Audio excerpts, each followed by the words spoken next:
who gets lost in the appearance of an amber-colored IPA, watching bubbles soar with purpose from the bottom of a glass to a ceiling of foam. The kind of drinker who gets wide-eyed and happy with the first sniff of sweet, strong brown liquor rising from a barrel-aged imperial stout. I'll scratch my head trying to figure out the very specific flavor that comes and goes on the back of my taste buds. Hot pepper, thyme, coffee, and will excitedly talk flavor and nuance with fellow enthusiasts until last call. But I'm also a journalist. I started working in newsrooms at the age of 16 as an intern for a local public television station that aired a nightly newscast. From there, I moved on to newspapers, including 8 years at the New York Times, where I spent a good chunk of my career covering crime and politics, often the same thing. Each day brought a new story, new people to interview, new cities to explore. That was what I most enjoyed about the job. I woke up each morning knowing that I was going to work, but not what my assignment would be. Now that I'm covering beer, getting up in the morning can be more difficult, depending on the night before. 3 months before my 21st birthday, my friend Mark Cregan gave me a subscription to a Beer of the Month club. Every month, 6 bottles arrived. I'd chill them down and try to drink them. Typically, they were bottles from New Hampshire's Smutty Nose Brewing Company, and because I respected this friend and his tastes, I was committed to giving each of them a shot.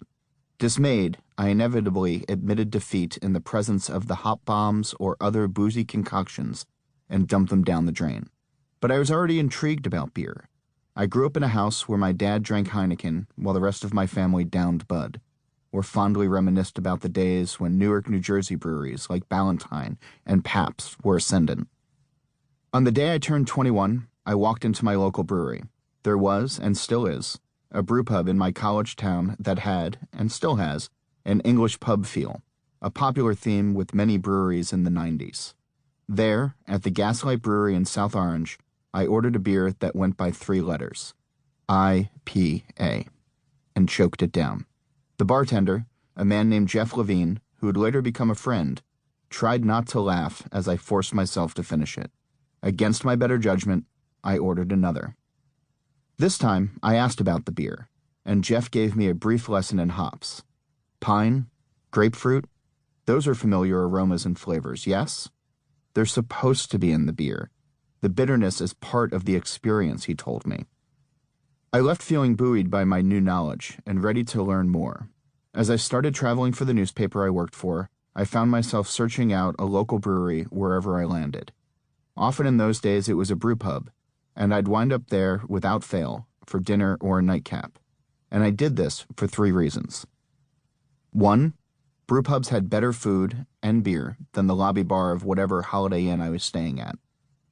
2, local places gave me a more accurate feeling about the vibe of the town or city, adding important nuance to whatever human tragedy I was there to write about. 3, I could keep learning about beer. I was purely learning as a fan back then. It took years before I felt comfortable writing as an authority on the subject. Soon, I had graduated from covering crime and politics and transitioned to writing about beer. I started by working for small print operations like Ale Street News and Celebrator Beer News, monthly papers that covered the East and West Coast respectively, and were run by industry veterans and staffed by longtime freelancers. I learned about the nuance of local beer reporting and the proper ways to write about beer flavors.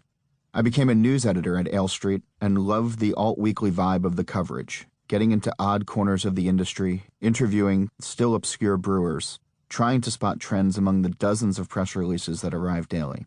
In 2009, I was hired as associate editor of the short-lived national publication Beer Connoisseur magazine.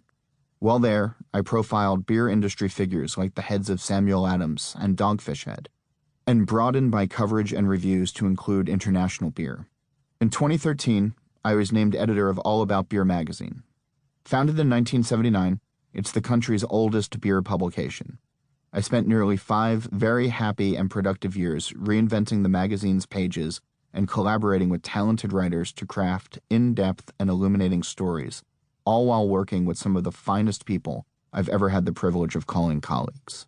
I also traveled the world, writing and reporting from 5 continents in nearly every state. In 2017, I was named senior editor of Craft Beer and Brewing magazine, where I